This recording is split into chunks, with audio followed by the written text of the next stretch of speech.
Muchas gracias por la espera. Tuvimos un imprevisto de último minuto que nos impidió dar inicio en la hora programada. Agradecemos que nos puedan acompañar. Muy buenos días a todos y todas quienes nos acompañan hoy.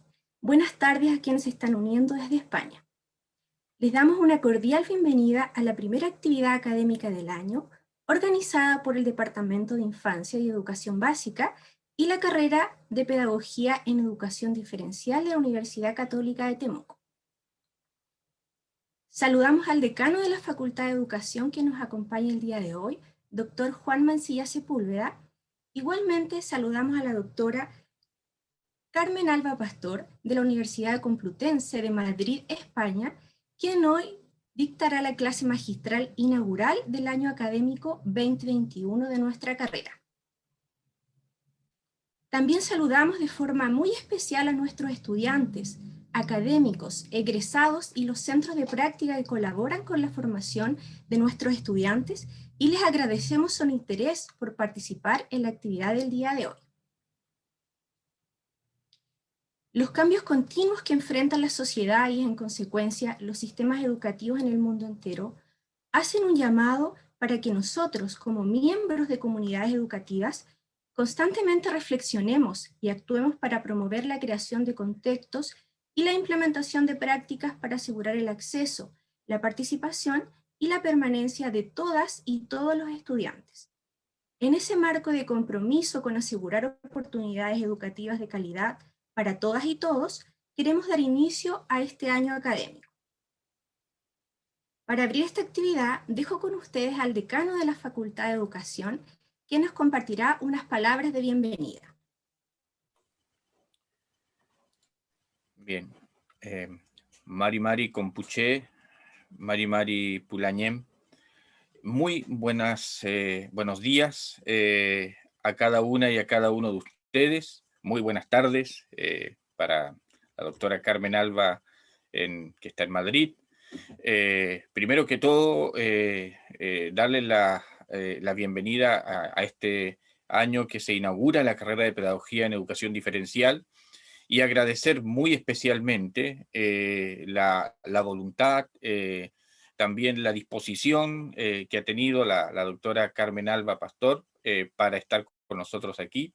Muchísimas gracias. Sabemos nosotros la trayectoria, la agenda que tiene, y para nosotros también es muy relevante escucharla, que son las oportunidades que nos da esta crisis sanitaria, toda vez que es una referencia, digamos, para nuestros estudiantes, para nuestros académicos, a quien leen, revisan, critican también de pronto, ¿verdad?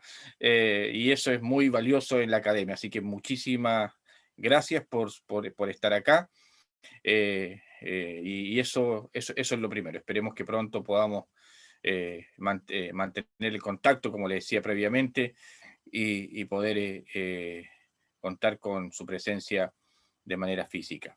También saludo a cada una de las personas que están conectadas, que nos acompañan en cada una de las actividades que se realizan en la Facultad de Educación, ¿ya? Nuestra Facultad de Educación es una facultad que tiene 2.000 estudiantes aproximadamente. Hemos sido también golpeados, es importante decirlo, como toda la Facultad de Educación de Chile, con una baja muy fuerte en lo que es la postulación a las pedagogías. Hay una caída de un 27% de opción por la pedagogía en Chile. Hay algunos aspectos que tienen que ver naturalmente con la contingencia, pero hay otros que son de carácter más estructural. Entonces también eso es un elemento que estamos viviendo como facultad. Un saludo a nuestros ex estudiantes, egresados, egresadas principalmente, ya colegas, académicos de la propia carrera de Pedagogía en Educación Diferencial, que es, yo lo reitero, ustedes lo saben, pero se lo digo a la doctora Carmen Alba, que es nuestra invitada de honor, es la carrera más grande que tiene nuestra facultad en número, digamos, y es una de las 3 carreras que tiene la primera preferencia de elección dentro de la universidad. Por lo tanto, es una carrera muy relevante, muy importante, y por la naturaleza de su objeto, lo que cultiva, lo que implica la profesión, también tiene desafíos muy importantes en el contexto escolar. Así que yo les invito a escuchar de manera muy reflexiva lo que hoy día nos va a exponer la doctora Carmen Alba Pastor. Ya la van a presentar seguramente con más propiedad respecto de su trayectoria, pero yo lo que digo siempre es que hay tres conceptos ahí que son para América Latina bien interesante y desafiante. Diseñar en una clave descolonizadora. Lo universal, cuando nosotros tenemos que diseñar desde territorios locales, estamos nosotros en territorio mapuche, ¿ya? Y el aprendizaje, o los aprendizajes. Entonces, son tres, digamos, combinaciones, tres conceptos que articulados pueden ser muy, digamos, interesantes, muy potentes, pero mal trabajados, muy peligrosos. Entonces, en ese sentido, es nuestra invitación. Mis mayores agradecimientos, doctora Carmen Alba, por su presencia, y vamos a estar muy expectantes a lo que usted nos pueda compartir hoy día en esta mañana otoñal en Temuco y en esta tarde ya casi primaveral allá en Madrid. Muchísimas gracias. Agradecemos al doctor Juan Mancilla por sus palabras. A continuación, dejaremos con ustedes a la doctora Carmen Alba Pastor, quien al finalizar su presentación responderá algunas preguntas de los asistentes. Les agradecemos que durante el desarrollo de la exposición vayan dejando sus preguntas en el chat y en el espacio de preguntas y respuestas de Zoom. Posteriormente, nos encargaremos de transmitir las preguntas a la expositora. La profesora Carmen Alba Pastor es doctora en Educación y catedrática de Didáctica y Organización Escolar en la Facultad de Educación, Centro de Formación del Profesorado de la Universidad Complutense de Madrid.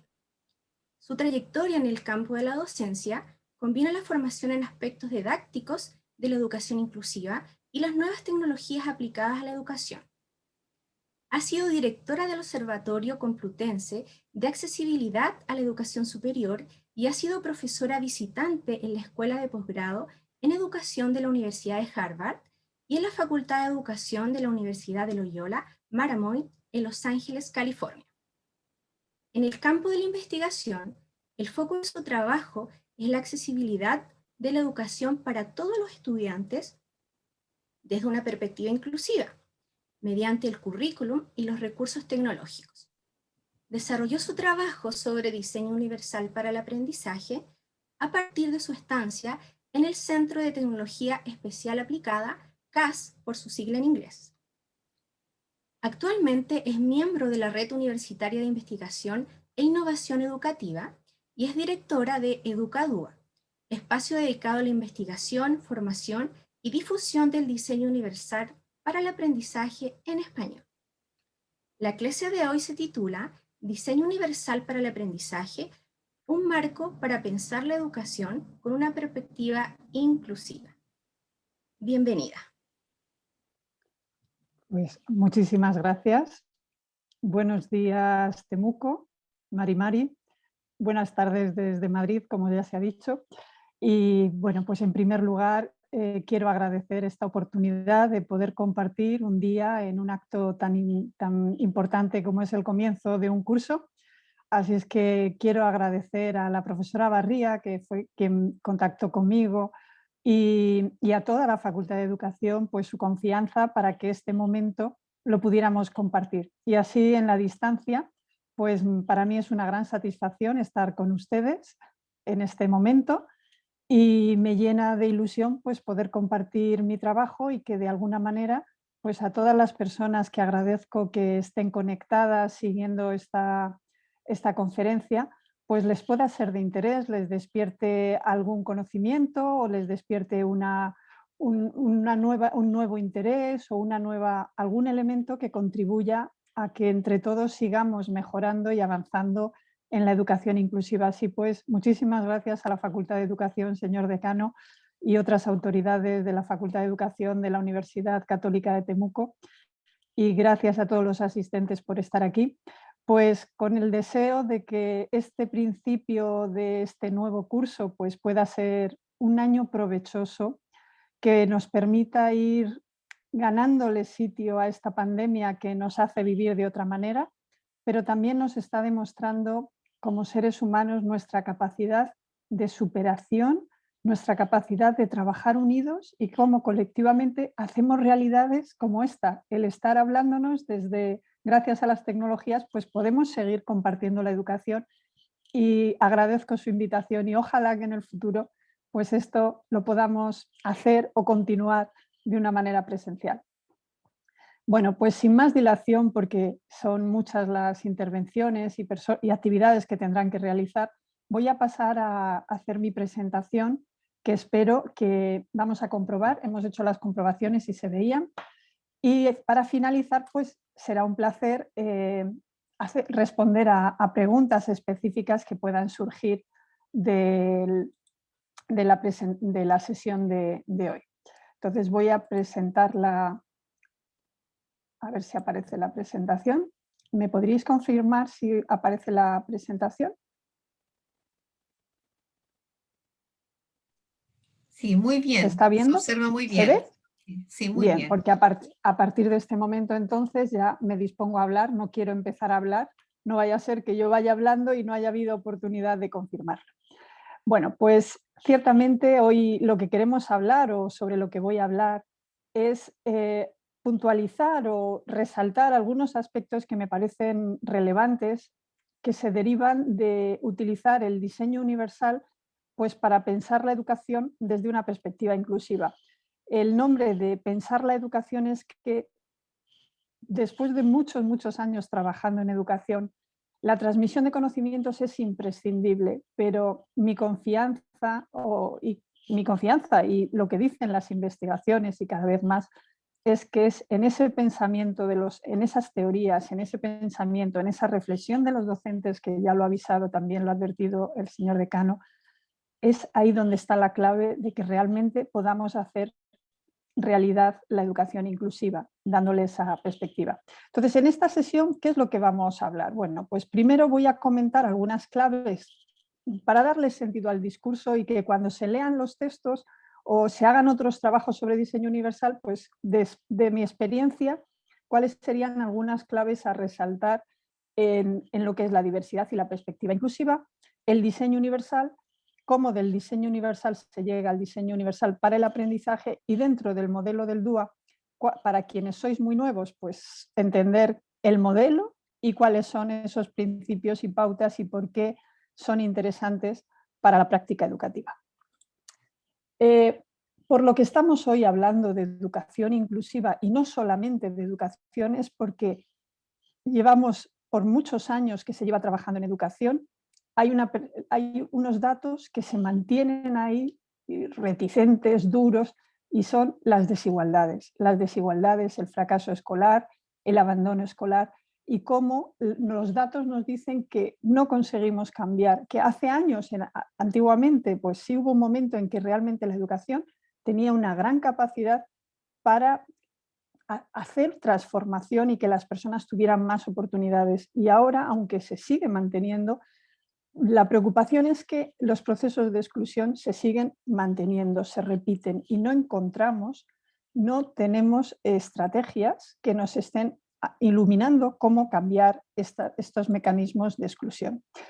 Tal es la preocupación que, como sabéis, a nivel mundial hay una estrategia. Por primera vez, la educación aparece como un objetivo mundial y por eso, dentro de la Agenda 2030, el objetivo cuarto se dedica expresamente a la educación y es que tenemos que entre todos, cada uno desde su contexto, cada uno desde su ciudad, su país, su facultad, su escuela, tiene que trabajar para que logremos que la educación sea de calidad.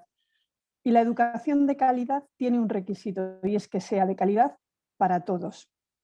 Y por eso, de ahí a que el objetivo sea garantizar la educación inclusiva, equitativa y de calidad para todas las personas a lo largo de toda la vida. Entonces, este objetivo lo compartimos, por eso es tan importante y tan valioso y tan motivador que hoy estemos trabajando desde Temuco y Madrid en este mismo objetivo, pero así también lo tiene todo el mundo. Vayamos a compartir dónde podría estar la clave. Pues la clave está en la mirada.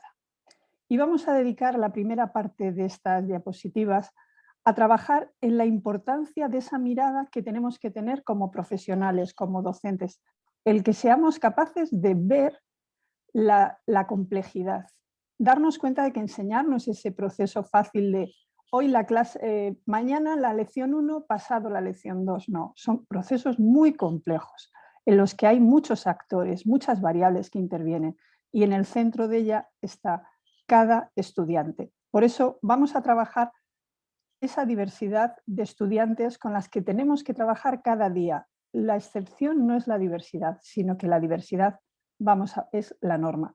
Es por ello que vamos a trabajar sobre este pequeño ejemplo. En el chat pueden comentar si quieren qué ven en esta imagen. Les dejo unos segundos. Si pudiera ver, es que si quito la pantalla no le veo, pero estoy segura que en el chat, si están viendo el chat, habrán escrito quienes han visto,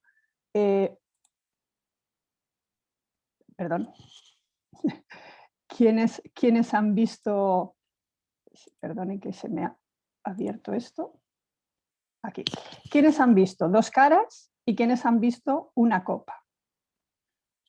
¿Qué ocurre cuando ahora les he dicho que hay una copa o que hay 2 caras? Que si han visto una de las imágenes, ahora lo que les llevará es a pensar, ¿cómo? También hay 2 caras. Y rápidamente van a ver que hay 2 imágenes dentro de esa imagen. Pero es nuestra percepción la que primero tenemos una tendencia a ver una imagen y después vamos a ver la otra. Pero vamos a ver que eso se puede educar. Como hemos visto, le podemos enseñar. Y aquí podemos ver nuevamente 2 imágenes que son complejas. Dentro de la primera imagen, ¿qué ven? Primero se ve una imagen grande, ¿no? La imagen, digamos, predominante. Pero luego, si siguen mirando, pueden ver cómo dentro de esa imagen hay otras imágenes. Y estoy segura que han visto una mujer, que han visto un hombre, que han visto un perro, que han visto un pájaro. Y si no lo habían visto al principio, al decírselo, estoy segura que estarán buscando cómo. ¿Hay una mujer? Pues si estoy viendo un hombre con barba, calvo y con barba. Pero al decirles que hay una mujer, estoy segura que ya la están viendo. Y al decirles que hay un hombre, su cerebro ya están poniendo a buscarlo y lo están encontrando. Y ahora cuando la vuelvan a mirar, ya saben que ahí están todas esas imágenes. Y lo mismo en la imagen de la derecha. En la imagen de la derecha, pues la imagen aparentemente es un elefante, es la primera imagen, pero si se pone a observar, verán que además del elefante hay un burro, hay un perro, hay un gato, parece como si hubiera un pez. Bien, no vamos a dedicarle mucho tiempo a esta actividad porque son muy fascinantes, pero de lo que se trata es que despertar en ustedes esa conciencia de que la visión que tenemos de nuestra práctica tiene que tener en cuenta que trabajamos en unos contextos muy complejos y para eso es necesario educar nuestra forma de mirar la educación, de mirar nuestras aulas, de mirar nuestro trabajo. Veamos aquí cómo dentro de esta mirada o el educar la mirada, ¿qué es lo que me gustaría llamarles la atención? Esta es otra imagen donde creo que reconocerán quién es el protagonista de esta imagen. ¿Cuál es la primera imagen que ven? ¿A quién ven en esta imagen? Me dirán, Nelson Mandela. Y así es. Esta imagen es Nelson Mandela. Pero puedo retarles y decir, ¿pero se dan cuenta cómo hay muchas otras imágenes que están alrededor? La imagen de Nelson Mandela se forma por muchas otras imágenes. Está formada por muchísimas otras imágenes. Y es más, para que veamos a Mandela, vemos que también alrededor hay muchas otras imágenes. diferentes, pero tenemos tendencia a mirar, bueno, tendencia, pues primero vemos, nuestro sistema perceptivo primero va a reconocer esa imagen predominante, pero nosotros tenemos que decirle, sí, la imagen predominante es Mandela, pero está formada de complejidad de imágenes, tanto en la imagen central como en las imágenes que hay alrededor. ¿Con esto qué querría transmitiros? Pues que en la educación tenemos que mirar nuestra práctica siendo conscientes de que cada alumno, que aunque nosotros digamos mi clase, el grupo de mi clase, y pensemos siempre como en una mayoría, nuestro grupo no es una mayoría o no es ese grupo medio. Nuestro grupo o nuestros estudiantes son todos y todas nuestras y nuestros estudiantes. Son todas esas niñas y esos niños que están en nuestras clases, nuestros jóvenes, con sus peculiaridades, con sus particularidades, con sus singularidades, pero todos son objeto de nuestro estudio y de nuestro trabajo. Tenemos que preguntarnos, estos estudiantes que están por aquí, que a lo mejor son los que se ve menos, ¿por qué aprenden o por qué tienen dificultades? Cuando pensamos en eso, mejoramos la educación, porque eso es lo que nos ayuda a ir reflexionando sobre nuestro trabajo y a buscar respuestas. Así pues, tenemos que ser conscientes de que tenemos que aprender a trabajar con la diferencia. Y sabéis ese dicho de para gustos los colores. Pues nuestro trabajo no se basa en trabajar con personas que son homogéneas, sino lo contrario. Trabajar con naturalidad, entendiendo que trabajamos en contextos donde cada alumno es singular. Y que es verdad que tenemos muchos elementos pues, próximos, comunes, o sea que aunque hay variabilidad, esa variabilidad no es infinita, pero tenemos que aprender a que lo normal es que trabajemos con la diferencia. Y con eso, si aprendemos a hacerlo así desde el principio, estaremos aprendiendo y mejorando desde esa perspectiva, desde ese punto. Y es más fácil que luego cambiar. Así pues, ¿dónde está la clave? Como os decía, en su capacidad o en vuestra capacidad como docentes en ser profesionales reflexivos, que son capaces de ver la complejidad de su trabajo y reflexionar sobre sus prácticas, de manera que siempre pueden ir buscando soluciones para mejorarlas. Entonces, como os decía, lo normal en nuestras aulas siempre lo ha sido, pero ahora ya lo reconocemos y somos capaces de afrontarlo, y es que la diversidad es lo que nos va a mover. La diversidad es lo que tenemos que saber responder. Diversidad en capacidades, en culturas, en lenguas, en situaciones económicas, en situaciones afectivas, en preferencias, gustos. Bien, pues de esa diversidad tenemos que trabajar. Así tenemos que pensar la enseñanza olvidándonos aquello de yo hago una programación para el grupo medio y para los demás, pues uno como que ni siquiera se lo planteaba. No, nosotros tenemos que pensar en todos. ¿Y qué tenemos que hacer? ¿Una planificación para cada estudiante? No, no, no. Pensemos en la vida cotidiana. Mirad, pensad en algo tan cotidiano como las tallas que hay cuando vais a comprar ropa, o mirad, una cosa que a mí me fascina son las gafas.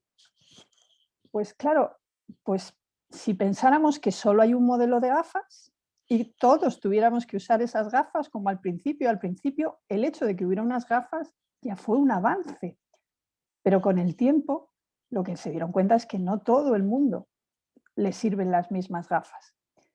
Es decir, hay un artefacto que es la base, pero luego a esas gafas se le ponen distintos cristales y dentro de una misma tienda hay muchas gafas, todas son gafas, pero tienen distintas estructuras, distintas monturas y no hay que estar haciendo una gafa para cada persona. Simplemente a veces pues, lo que se hace es que se cambian las dioptrías y luego hay algunos elementos que son tan comunes que hasta las venden en la farmacia ya con esas dioptrías. Bien, pues nosotros tenemos que pensar algo así, que no se trata de que hagamos una programación de currículum individual absolutamente, sino entender cómo con opciones y con flexibilidad podemos dar respuesta a esa diversidad y que es tan natural, que nos parece tan natural cuando nos vamos a comprar unos zapatos, nos parece tan natural cuando nos vamos a comprar unas gafas o nos ponemos o compramos una ropa. No hay que hacerlo todo de nuevas, sino pensar que va a venir personas con distintas tallas y sobre eso es más fácil hacer los ajustes. Entonces, teniendo esa idea de las opciones y la flexibilidad, podemos dar mejor respuesta a la educación.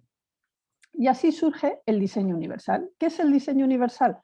Pues esa creación de productos, entornos diseñados para que los pueda utilizar el mayor número de personas posibles sin que haya que estar haciendo un diseño individual y que no dejen a personas fuera de ese diseño.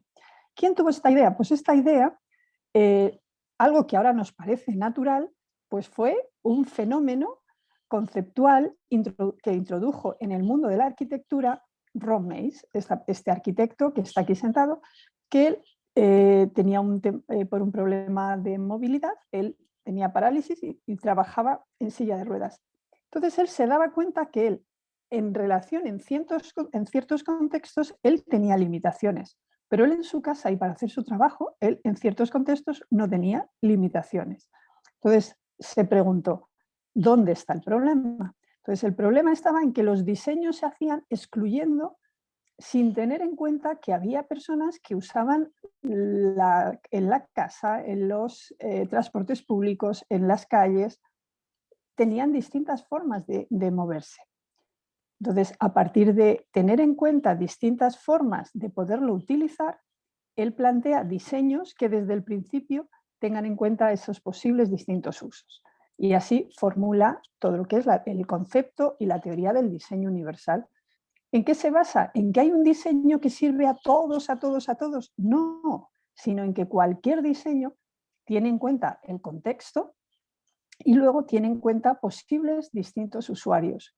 Y en vez de hacer un diseño para cada uno, a veces es necesario también el particularizar y hacer esos diseños individuales, pero normalmente hay como ciertas claves que si las compartimos, pues el utilizar rampas y escaleras mecánicas, escaleras no mecánicas y ascensores, rampas y escaleras. Pues al final esos edificios se hacen funcionales para todo el mundo, son usables por todo el mundo. Y ahí está la clave del diseño universal. Pensar que no todas las personas van a hacer el mismo uso. Y al final, ¿quién va por las rampas? ¿Solo van las personas en silla de ruedas? ¿Vosotros, alguien de quien está escuchando, no utiliza alguna vez las rampas? Porque yo sí las utilizo. Yo las utilizo cuando voy con un carrito, cuando llevo un carrito de bebé, cuando llevo una maleta. Entonces, al final, esas ideas lo que nos hacen es que los entornos sean más usables y más amigables para todos. Nos benefician a todos, porque esa diversidad existe. Y es que lo que existe no es un usuario tipo o una usuaria tipo, sino que hay múltiples tipos de formas de usar, de movilidad, de usar las tecnologías, de poner los tamaños en las letras, en las pantallas. Entonces, si partimos de esa diversidad desde el principio, las adaptaciones que tenemos que hacer luego seguramente son menores, menos frecuentes, tiene cabida todo el mundo y al final es mejor el diseño porque no deja a nadie fuera. Y además, si hubiera que hacer algunas adaptaciones o alternativas, pues con esas alternativas tiene cabida esa generalidad. ¿Qué ocurre en el caso del aprendizaje y de los procesos de enseñanza? ¿Creéis que hay barreras? No lo vamos. Bueno, pues el diseño universal para el aprendizaje tiene en común este arranque del concepto diseño universal, pero llevado al aprendizaje. ¿Por qué? Porque de lo que se trata es de identificar dónde y cómo en los contextos educativos estamos creando barreras. Esas barreras que en arquitectura las vemos con claridad. Cuando habéis pensado si hay barreras para aprender en los contextos educativos, también hay barreras en los procesos educativos y en los contextos que los generamos en muchos de los casos nosotros, los educadores, las maestras, los maestros, cuando diseñamos los procesos educativos. Bien, pues el CAS, los científicos del CAS, especialmente David Rose y Ann Meyer, pero también Grace Mio y Skip Stahl, son un grupo de científicos que trabajaban en educación especial realmente. Ellos se dedicaban a hacer adaptaciones curriculares para los estudiantes con discapacidades para que pudieran aprender, porque en el colegio no aprendían, pero ellos les hacían adaptaciones y aprendían.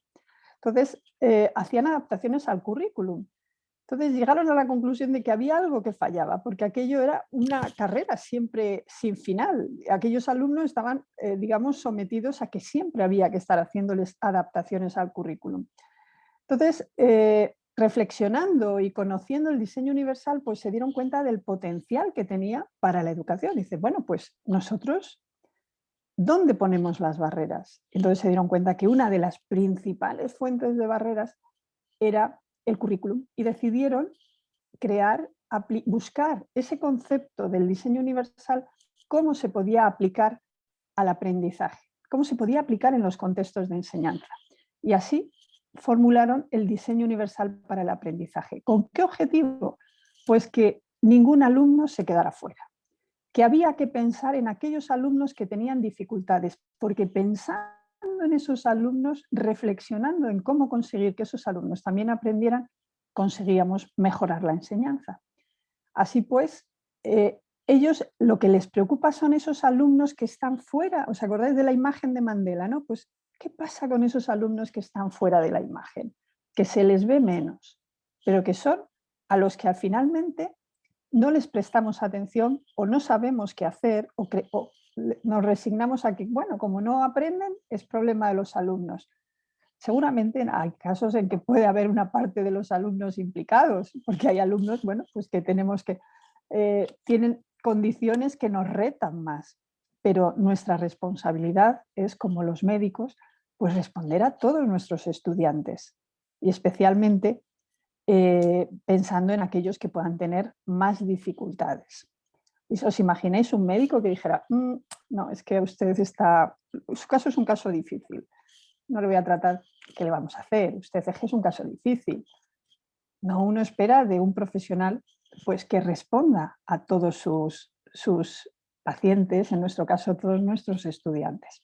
Entonces, ¿cómo lo hacen? Pues no es que se inventen, decir, ¿ahora qué vamos a hacer? Vamos a inventarnos un modelo, sino que dicen, vamos a revisar todo lo que sabemos que funciona en educación.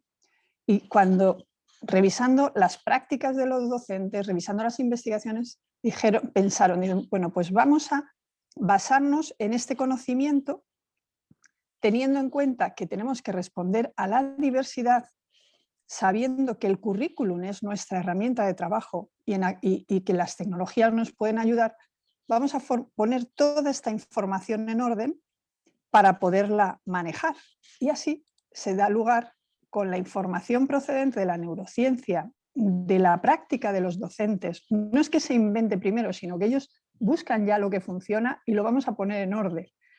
Las teorías del aprendizaje, Gardner, Novak, Brunner, Vygotsky, bueno, pues todas las aportaciones de la psicología del siglo XX pues intentan acompañarse, pues Piaget también, y los avances de la tecnología, y parten de que esto tiene que estar dirigido al currículum, que esto no es una teoría para simplemente hacer teoría, sino que tiene que ser un recurso que sirva para que en el aula los objetivos, los contenidos, las estrategias organizativas, metodológicas, los recursos que se utilizan y la evaluación estén alineados para dar respuestas a todos los estudiantes. O sea, que no vamos a partir de situaciones generales que sean universalmente válidas. No es ese sentido el universal. Universal no se refiere a que va a tener sentido para todos, sino que en cada contexto, en cada diseño, pensemos, como decía el diseño universal de Ron Mace, que va a haber distintas formas. ¿Y quiénes son esas distintas formas de uso en educación, en nuestras aulas? Pues nuestros estudiantes. Entonces siempre tenemos que partir de cuál es el contexto, dónde estamos, quiénes son nuestros estudiantes, qué es lo que hay que aprender, y a partir de ahí nosotros como profesionales diseñamos un currículum en el que hay opciones, en el que hay flexibilidad para que todos puedan aprender. Ese grupo de alumnos, yo no puedo hacer un diseño que sea universal para que lo utilicen en cualquier centro o en cualquier... No es ese concepto de universal. Diseño universal es porque vamos a basarnos en los principios del diseño universal. No se puede separar, sino que vamos a basarnos en eso para que todos aprendan. Y como lo vamos a hacer dentro del currículum, vamos a pensar en la evaluación, en los contenidos, en las medidas organizativas, qué recursos, y poniendo flexibilidad y opciones en los distintos elementos, vamos a poder responder a todos esos estudiantes desde esa perspectiva inclusiva. Entonces, ¿cómo lo hacen? Dice, bueno, ahora tenemos muchísima información sobre lo que funciona en educación, pero también tenemos información de que de todas las redes neuronales que están ahí funcionando en el cerebro, especialmente hay 3 grupos que sabemos que sirven de ejes o que están especialmente presentes en los procesos educativos. Entonces, como docentes decimos, tenemos que trabajar 3 ámbitos que están implicados siempre en los procesos educativos. Cuando enseñamos tenemos que tener en cuenta que tenemos que activar la parte motivacional del aprendizaje de cada estudiante, la parte que tiene que ver con cómo se presenta la información y la parte que tiene que ver con el pensamiento estratégico. Entonces, tomando estos, seleccionando artificialmente, es decir, para organizar la información vamos a tomar, vemos que la información se puede agrupar en torno a estos 3 componentes, que también los habla Vygotsky, que también los habla Bloom.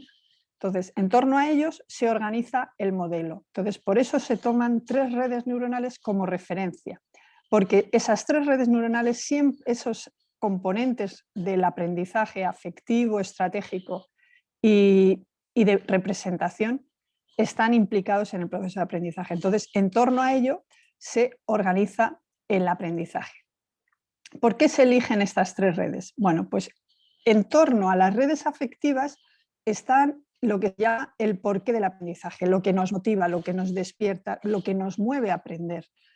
Y que vamos a ver que tiene que ver con esas diferencias individuales, nuestras preferencias, nuestra capacidad de persistir, la capacidad de tener autonomía para el aprendizaje, el sentirse confiados en un entorno para poder aprender, el tener el docente y las docentes ese papel para guiar el aprendizaje a través del feedback, es decir, el alumno tiene que ser activo, tiene que hacer cosas, pero no basta con que las haga y al final le digamos, uy, qué mal lo hiciste.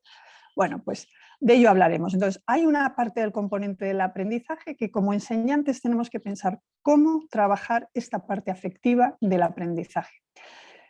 El segundo componente, en torno al cual vamos a ver que hay muchas estrategias, son las redes de reconocimiento, porque pensad que la información que no llegue al cerebro, esa información no se puede convertir en aprendizaje. Entonces, empieza con un proceso perceptivo y ahí tenemos muchas decisiones que tomar en cómo conseguir que todos los estudiantes que están en nuestras clases puedan tener acceso a esa información. Y en tercer lugar, tomamos muchas decisiones para nuestra práctica sobre cómo ocurre el aprendizaje. ¿Qué tareas pedimos a los alumnos que hagan para que interaccionen con la información y construyan aprendizajes que sean relevantes, significativos? Entonces, ¿aquí en qué nos tenemos que fijar? Hay riqueza de actividades, hay un aprendizaje activo, varían el tipo de actividades para ver y para que desarrollen distintas facetas. Y luego el pensamiento estratégico, que es clave. Están aprendiendo a ser estrategas en su proceso de aprendizaje, a saber los tiempos, a saber cuáles son las tareas, a hacer un plan, seguirlo, ser conscientes de llego a tiempo, se me acaba el tiempo, voy a cambiar de estrategia. Bueno, eso es pensamiento estratégico para ser capaces de llegar al final y lograr el plan. Bien, entonces el modelo, si ya lo habéis leído o lo tenéis cerca, y quienes empezáis este año pues seguramente lo veáis, pues veis, se organiza en torno a estas 3 redes. Las afectivas, por qué se aprende, y ¿Y cuál es la clave?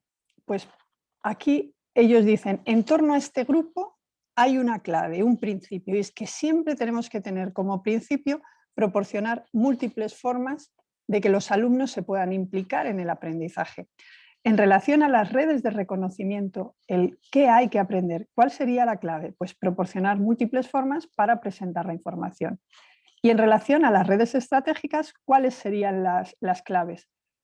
La clave es cómo se aprende. Entonces, ¿qué podemos hacer? Pues para que se activen esas redes tenemos que proporcionar formas diferentes, múltiples formas de acción y de expresión del aprendizaje. Pensad, aquí está una clave muy importante. No basta con cómo hacen cosas los alumnos, sino que tiene que haber coherencia en cómo evaluamos y constatamos que se ha producido ese aprendizaje, cómo dejamos a los estudiantes que nos demuestren que han aprendido. Entonces, dicho esto, el modelo, esos son los ejes. ¿Por qué hay 3 ejes? Pues porque han seleccionado artificialmente, no es que en la educación o en el cerebro no haya más redes, no, se toman esos 3 grupos de redes neuronales para organizar toda la información y permitirnos focalizar en estos 3 componentes, porque si lo intentamos ver todo de golpe seguramente no podríamos. Entonces lo que vamos a hacer es, vamos a fijarnos en los componentes afectivos, luego vamos a fijarnos en los componentes perceptivos, y luego vamos a fijarnos en los componentes que tienen que ver con la acción en las redes estratégicas.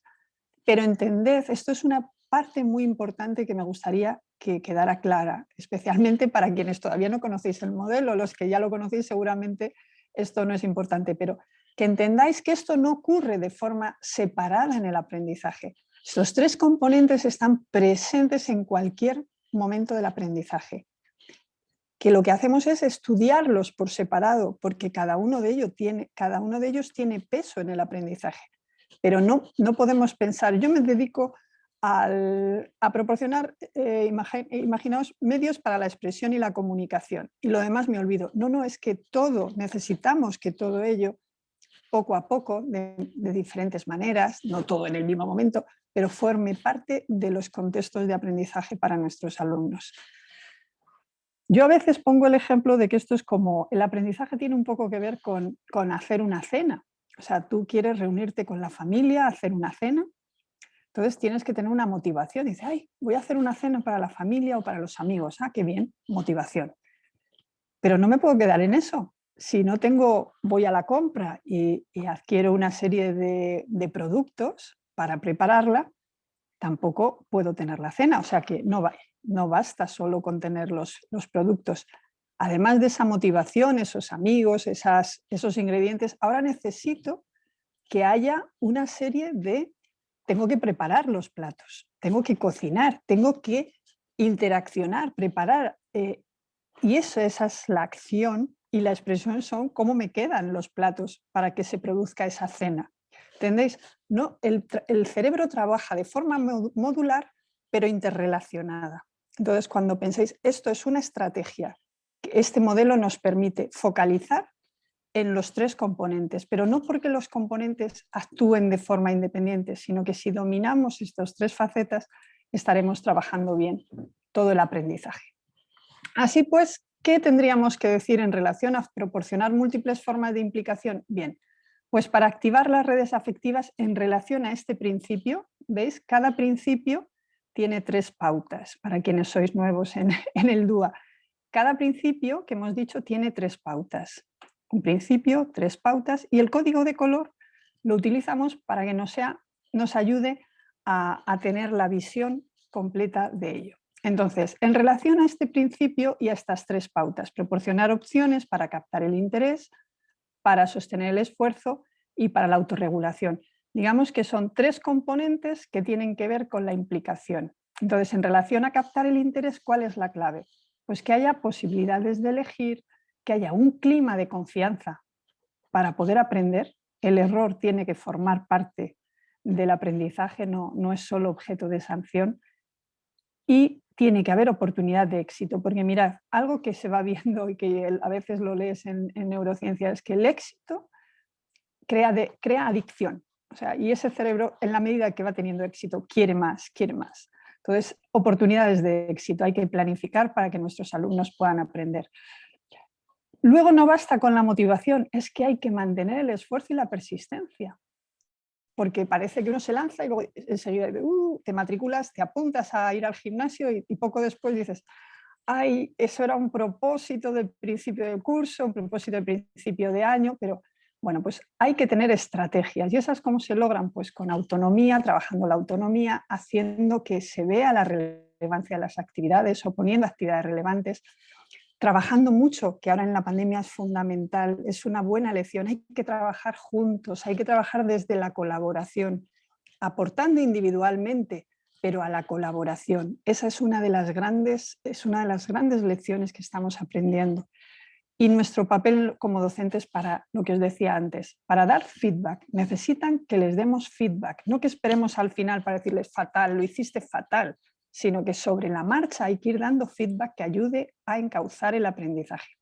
Y finalmente, un trabajo fundamental es que no tenemos que esperar a que los alumnos sean mayores para que aprendan a reflexionar y aprendan a evaluar. Hay que trabajarlo desde siempre, trabajar la reflexión, la capacidad de gestionar conflictos, estrategias para tener buenas expectativas sobre uno mismo, lenguaje, y ser capaces de evaluar a los demás, pero también de evaluarnos a nosotros mismos. En relación a las múltiples formas de representación, cómo activar las redes de reconocimiento, hay 3 pautas. Proporcionar opciones para la percepción, opciones para el lenguaje, las expresiones matemáticas y los símbolos, y opciones para la comprensión. Esto tiene que ver con nuestras acciones como docentes, cómo presentamos la información, qué actividades hacemos para que se trabaje esa información. Bueno, pues lo primero es que hay que proporcionar opciones diferentes para que vayan por los diferentes canales. Los canales principales, por supuesto, es lo visual y lo auditivo, pero a veces para muchos estudiantes solo uno de estos canales no es suficiente y necesitamos que haya distintas formas. Sabemos que hay libros, hay pizarras, pero hoy en día sabemos que hay muchas otras formas, desde lo digital a lo audiovisual, a lo audio, lo visual, los textos de lectura fácil, los textos digitales que se pueden traducir, los conversores de texto a voz, etc. Entonces, la información tenemos que ser sensibles a que se presente con tiflotecnia, con subtítulos en los vídeos, con lectores de pantalla o con otras tecnologías. ¿Por qué? Porque es muy importante acceder a la información, que si no, no podemos tener alumnos que estén parados sin poder aprender, porque si no se estarán haciendo lagunas que luego serán muy difíciles de poder superar.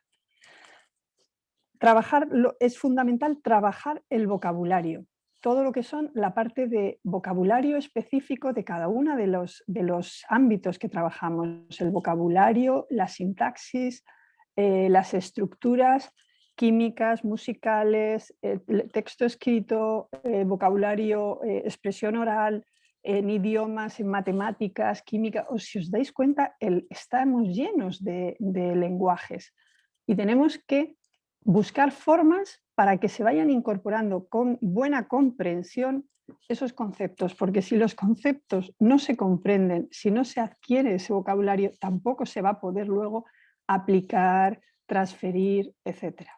Entonces, fijaos, aquí muy rápidamente, ¿veis? La importancia de la presentación de la información está, por una parte, el formato. Si el tamaño es pequeño, es como que para muchos alumnos, si el formato no es, para cualquier persona, si el formato no es adecuado, no lo puede leer. Mirad, aquí es un poquito más grande, pero apenas os costará leerlo. ¿Por qué? Porque apenas hay contraste. Este es otro elemento que quiero llamaros la atención sobre la importancia del formato, que no cualquier cosa se puede leer. Entonces tenéis que ser sensibles a que nuestros estudiantes tienen esas dificultades. Bien, aquí ya lo leeríais, ¿verdad? Pero muy bien, sabéis leer y os ponéis a leerlo y decir, vale, sí, aquí es verdad que el tamaño es adecuado, el contraste es adecuado, pero ¿qué me faltan? Lo que acabo de decir antes, los códigos para poder traducir lo que estáis viendo. Y ahora, fijaos, ahora os lo pongo en grande, en una lengua que entendéis, y decís, ah, Eso es lo que ponía ahí. ¿Qué hemos hecho? Pues esto es. Esto es un pequeño ejemplo de por qué es tan importante que tengáis en cuenta que en vuestras clases, en sus clases, va a haber estudiantes que necesitan esta flexibilidad. Tamaños más grandes de letra, traductores de los libros o de los textos o conversores de texto a voz para que puedan tener acceso a este placer que es poder leer o tener acceso a la información, porque en ese acceso a la información es donde se va a poder producir el aprendizaje. Y finalmente, dentro de este grupo está proporcionar opciones para la comprensión, que significa trabajar estrategias que permitan que la información se pueda convertir en conocimiento. Y eso significa trabajar no solo el vocabulario, como decíamos, y la comprensión del vocabulario, sino la conexión, crear redes para que ese nuevo conocimiento se instale con los conocimientos previos, se vayan creando patrones, a entender cómo se procesa la información y trabajar mucho que ese conocimiento que se hizo se pueda transferir a otros contextos. Y finalmente, el tercer principio se centra en proporcionar formas para que haya interacción con la información, la acción y la expresión.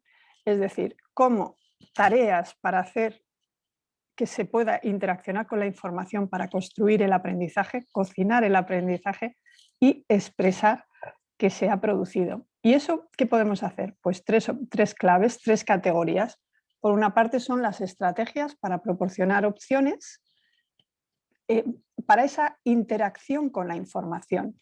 En segundo lugar, utilizar distintos recursos, distintos medios para amasar o para elaborar esa información, que son los medios de comunicación o las herramientas para el aprendizaje, y en un tercer elemento que serán las funciones ejecutivas. Entonces, para proporcionar múltiples formas físicas de acción, ¿qué dos elementos tenemos que tener en cuenta? En primer lugar, la importancia de que haya riquezas de situaciones de aprendizaje, porque es bueno para todos los estudiantes, respondemos a la diversidad. Es decir, habrá algunos que estamos respondiendo a su mayor potencial, es decir, pues alguna vez el que tiene mejor la parte artística o escribe mejor o se le da bien la fotografía o hacer un vídeo o hacer un programa de radio. Estaremos dando oportunidad a que todos saquen sus mejores posibilidades y, en segundo lugar, a que todos desarrollen esas capacidades en distintos ámbitos. No alfabetización solo como lectoescritura, sino alfabetización en distintos ámbitos, con distintos recursos y de maneras que son enriquecedoras para todos. Y aquí llamo la atención a un aspecto súper importante, y es que todo docente tiene que conocer las tecnologías de apoyo o de acceso o tecnologías accesibles, que son esas tecnologías que para muchos alumnos es la diferencia entre poder aprender y no poder aprender, tener acceso a la información o no tener acceso a la información. Entonces hablamos, este es un ámbito muy bonito y además, pero es muy relevante porque muchos estudiantes, aquí está la diferencia en tener la oportunidad de aprender o no. En segundo lugar, proporcionar opciones para la expresión y la comunicación, y es que nuestros estudiantes aprendan a usar diferentes medios de comunicación y de expresión. Entonces, que estamos en una sociedad de multimedia, con tecnologías, con formas que se están construyendo y no podemos ser ajenos a eso. Y es que además eso da oportunidades. Hay alumnos que son magníficos escribiendo, pero necesitan mejorar también su forma de comunicación verbal o la motivación que puede ser la expresión corporal o la dramatización o hacer páginas web o hacer un cómic. Para muchos estudiantes será mucho más motivador algunas que escribir. Eso no significa que vayamos a renunciar a escribir, sino que veamos cómo podemos combinar todos estos elementos para enriquecer su aprendizaje y dar oportunidades de aprender y de demostrar lo que han aprendido. Ya os digo, hay tecnologías muchísimas para aprender y con esas herramientas unas veces es solo para aprender y otras veces va a ser para que ellos puedan expresar los aprendizajes.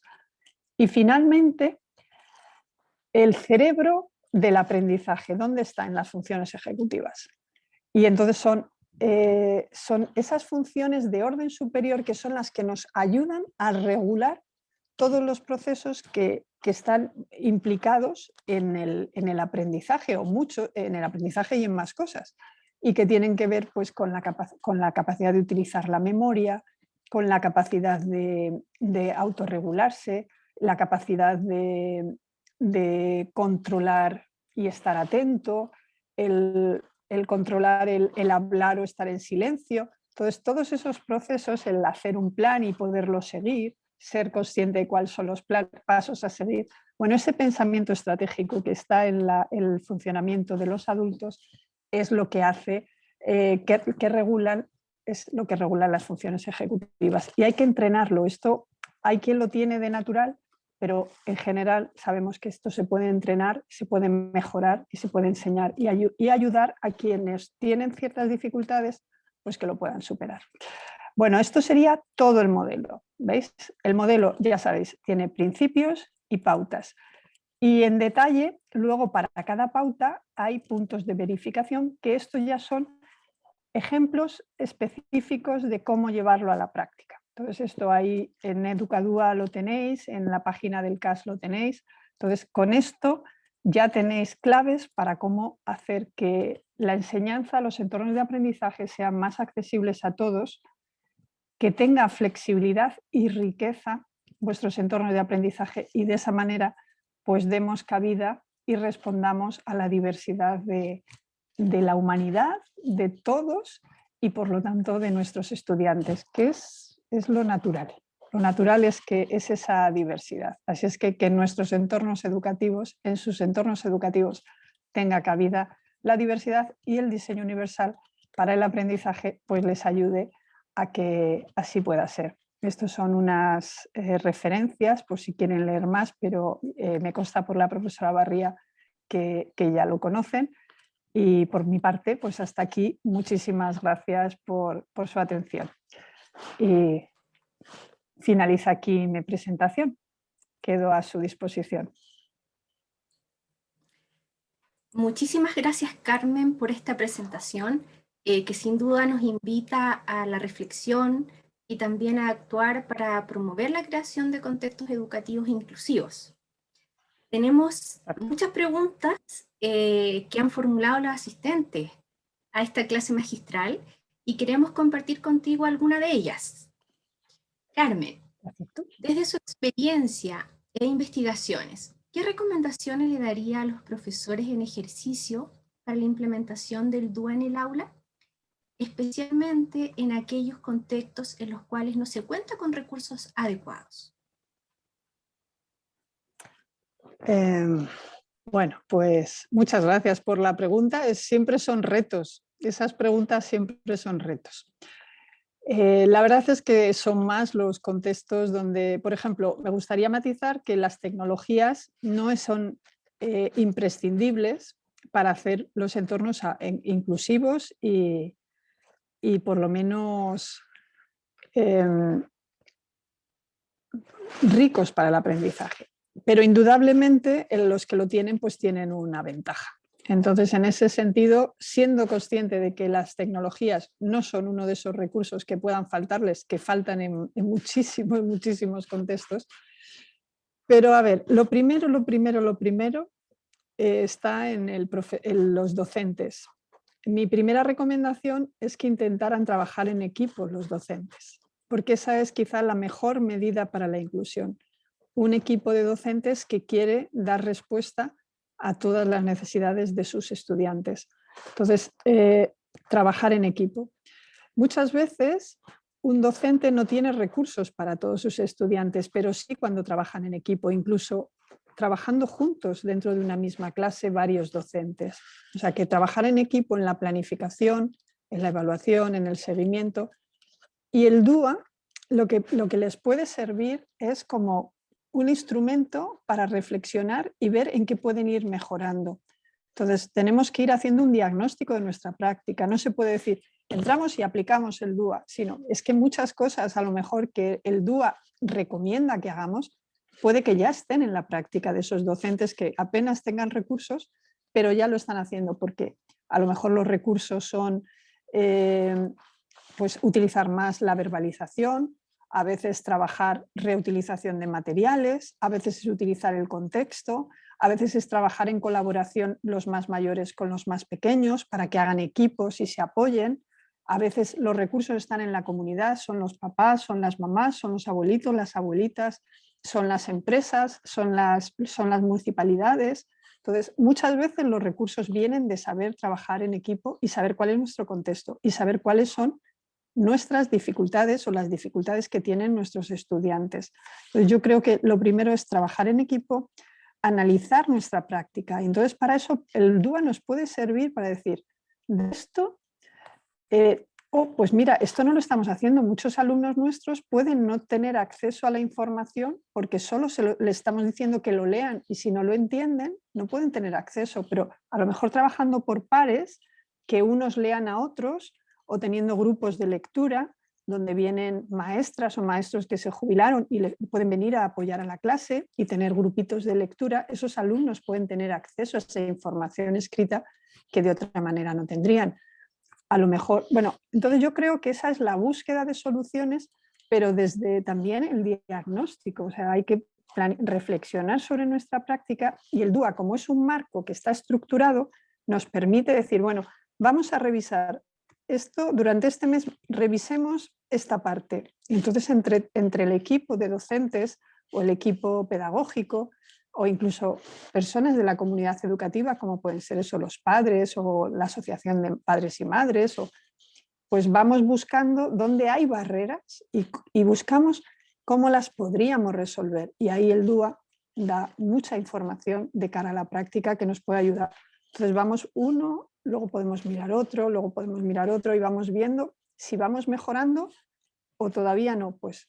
Entonces yo creo que hay magníficas experiencias en lugares absolutamente sin recursos, pero cómo van buscando en el contexto cómo se pueden ir encontrando elementos desde la reutilización de materiales de tipo doméstico, muchas cosas. Hasta aquí. Muchas es que gracias. Si no me alargo mucho, sí. Si no podría alargarme demasiado, perdónenme. Tenemos otra pregunta. Nos consultan. ¿Cuánto tiempo semanal dedican en las escuelas de España para planificar las clases basándose en el DUA? En su opinión, ¿cuánto es el tiempo semanal que un docente requiere para planificar la enseñanza utilizando el DUA? A ver, muchas gracias por la pregunta. Bueno, pues el DUA está como un poco, supongo que como allí tienen ustedes en Chile, está presente de forma muy desigual. Hay ámbitos y aulas y maestras que hace años que lo están utilizando y otros sitios donde no saben todavía qué es el DUA. No, en España no estamos en un paraíso. Tenemos también muchos contextos con dificultades y lo que sí que sabemos es que hay centros que cuando lo están utilizando están muy contentos porque ven que les está ayudando. Por eso, porque es un marco común de referencia que pueden compartir con palabras comunes y con objetivos comunes que ayudan a no trabajar basándose en la fascinación, porque en educación no tenemos este tipo de marcos. El DUA es una excepción que tiene un marco estructurado. Entonces, a veces en educación trabajamos por fascinación. Se pone de moda trabajo por proyectos, todo es trabajo por proyectos. Se pone de moda las inteligencias múltiples, todos somos inteligentes, pero se nos olvida el trabajo por proyectos. Y entonces se pone de moda la gamificación, entonces todo es gamificación y ya nos olvidamos de lo... Entonces, lo que nos ayuda al DUA es a que no perdamos de vista lo que es importante en educación. Todo. Entonces, ¿qué ocurre? Que cuando esto lo hacemos al principio cuesta mucho, al principio añade trabajo. Esto no es algo que va a ser gratis en ese sentido. Significa que todas las semanas, pues si trabajamos en equipo, menos tiempo, Si trabajamos individualmente más tiempo, porque tendríamos que buscar materiales en distintos formatos, tenemos que crear actividades, aprender a hacer andamiaje, utilizar organizadores gráficos. Entonces, cuando trabajas en equipo, al principio sí que es tiempo, pero una vez que está dentro de la práctica, ya no lleva ese tiempo. Entonces, luego se va rentabilizando. Pero es verdad que al principio supondría, pues, por ejemplo, durante el primer año, pues tener que trabajar en periodos, por ejemplo, que no hay clase de los estudiantes, tener sesiones de formación y de evaluación de la práctica, tener varias horas de trabajo a la semana para planificar de manera coordinada y aprovechar recursos entre compañeros. Y luego aquí hay una experiencia que a mí me gusta mucho de unas escuelas que se llaman las escuelas del Padre Piquer, que hay maestros que trabajan juntos con sus aulas dentro de la misma clase. Entonces, en vez de tener 30 alumnos, tienen 60 y están los dos maestros juntos. Entonces, por ejemplo, su aprendizaje es que al principio les costó, pero claro, entre ellos dos, entre esas dos personas, tienen muchos más recursos para estar ayudándose y apoyándose y llegar mejor a los estudiantes. Entonces, hay muchas formas de hacerlo, no hay una sola forma de hacerlo, pero como criterio, y respondiendo a la pregunta, al principio supone un trabajo, no menos de varias horas a la semana, con sesiones de formación y luego sesiones de planificación, pero cuando se va incorporando ya no se va. Entonces eso ya se rentabiliza. Así es. Muchas gracias.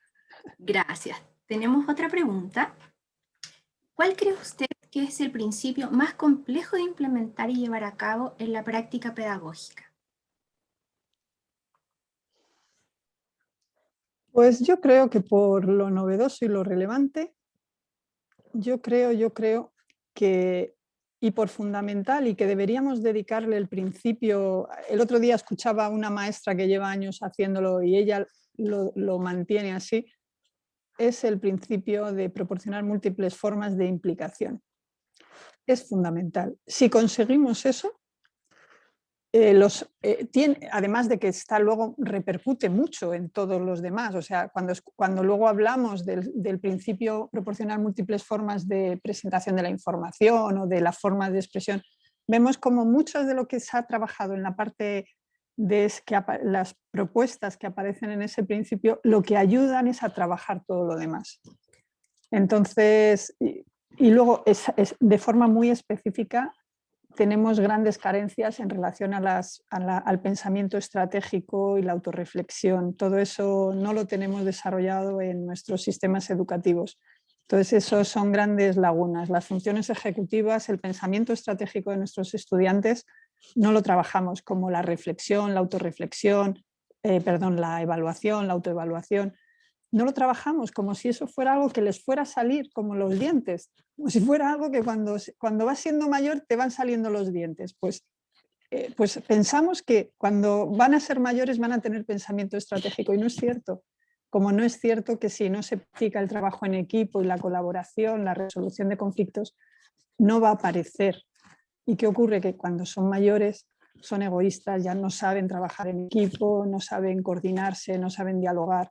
Entonces, yo creo que empezaría y dedicaría mucho tiempo a que todos los presentes en el principio proporcionar múltiples formas de implicación estuviera en la educación, en nuestras aulas, porque yo creo que esa es la clave del clima del aprendizaje.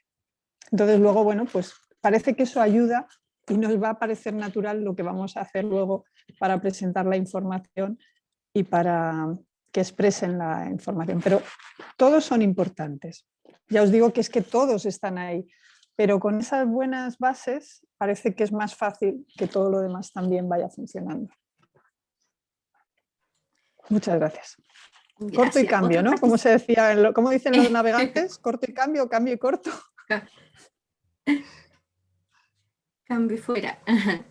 Otro participante nos consulta cómo aplicar el diseño universal para el aprendizaje en los entornos de clases virtuales como el que enfrentamos en la contingencia actual, principalmente cuando existen estudiantes con desfase curriculares. Pues hombre, así una respuesta sencilla no la hay, pero el diseño universal hay una cosa que está clara y es que tiene que haber opciones. Tiene que haber opciones. Y entonces es como a través de la enseñanza vamos a ir poniendo esas opciones. Vamos a hacer trabajo colaborativo, vamos a trabajar en grupos unas veces internivel, de manera que haya alumnos que tienen niveles diferentes y entre ellos se motivan, se aprenden, etcétera, se apoyan, y otras veces vamos a trabajar con grupos con dudas respecto a un tema o con dificultades en un tema, y nosotros como docentes podemos estar apoyándoles, pero también podemos crear grupos colaborativos dentro de la clase donde aquellos que se les da bien un tema pues trabajan con sus compañeros para apoyarse, dar plazos flexibles para la entrega de tareas, o por ejemplo también funciona mucho pues eso, los trabajos colaborativos utilizando herramientas del Google Drive, donde ellos tienen que crear en grupos, en pequeños grupos dentro de las sesiones, tienen que crear trabajos. O sea que yo creo que más que nunca cuando hay esos desfases curriculares se necesita el apoyo del docente, porque hay grupos que una vez que están encauzados pues tienen más autonomía de trabajo, y en ese tiempo nosotros como docentes podemos trabajar más con esos grupos que tienen dificultad. También podemos pedir apoyo a otros compañeros, a lo que decíamos, maestros, mamás, papás, que puedan ayudar a reforzar la lectura o puedan reforzar en la sesión de trabajo.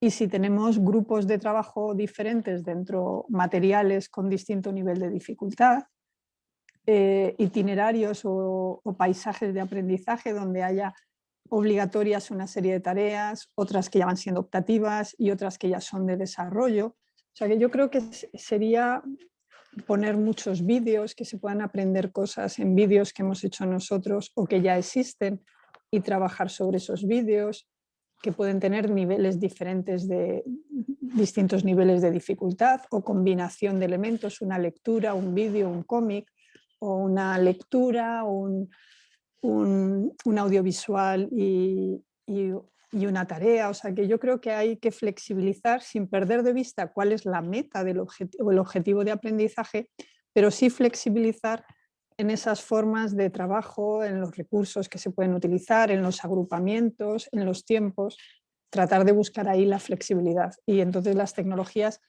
yo creo que sí que hay herramientas que nos lo van permitiendo. Corto y cambio. Una participante quiere pedir un consejo. Ya, y vamos a dejar esta como última pregunta. Dice así. Eso está difícil. Sí, ¿cómo podemos trabajar desde el modelo DUA en contextos en que existe un cierto rechazo en algunos y algunas docentes en relación a la diversificación de la enseñanza? ¿Qué sugerencias nos podría dar para que los docentes comprendan correctamente el DUA? Bueno, pues no sé si puedo dar un consejo, pero yo creo que resistencias hay en la enseñanza, en cualquier contexto, pero en la enseñanza tenemos muchas resistencias al cambio, y eso existe aquí y veo que en Chile y en todas partes. Entonces, por una parte, no se puede frenar ni dejar de avanzar en lo que es bueno para los estudiantes, porque hay algunos maestros o algunos docentes que no lo ven. Entonces tendremos que ir trabajando en líneas paralelas, o sea, y eso existe.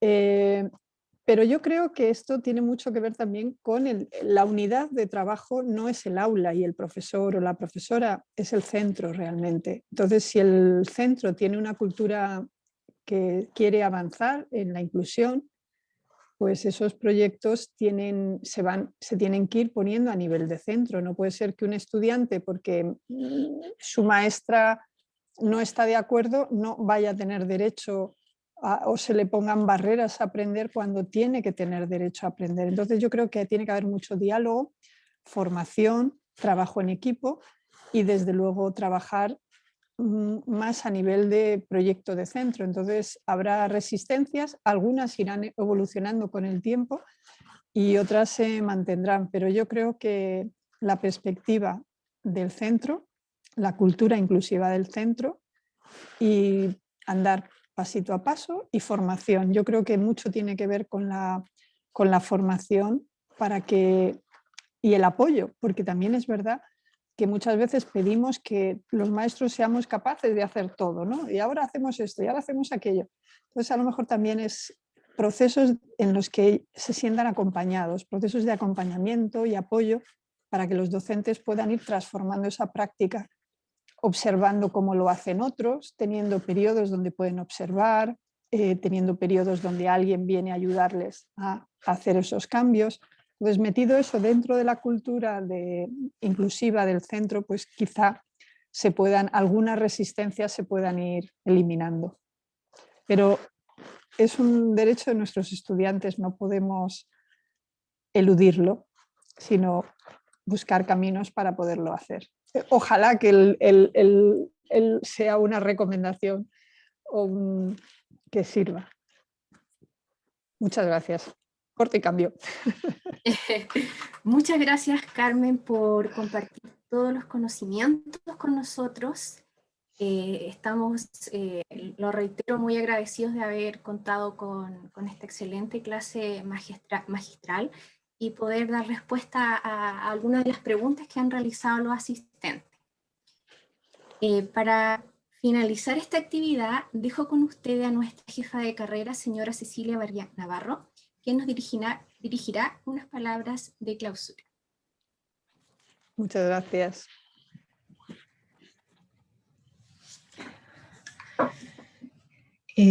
Bueno, en consideración, quiero un poquitito cerrar esta clase magistral en consideración al dinamismo, ¿verdad?, constante de diversos paradigmas asociados a la educación, las referencias nacionales e internacionales y la asociación de ello en nuestras políticas públicas hoy en día nos reta como institución de formación inicial a establecer un fuerte compromiso con la respuesta a la diversidad, como asimismo lograr una educación inclusiva, de calidad, como nos dijo la profesora Pilar Arnaiz, para toda la vida, considerando en ello la multifactorialidad presente en ella, como es la interculturalidad, el aprendizaje, el desarrollo.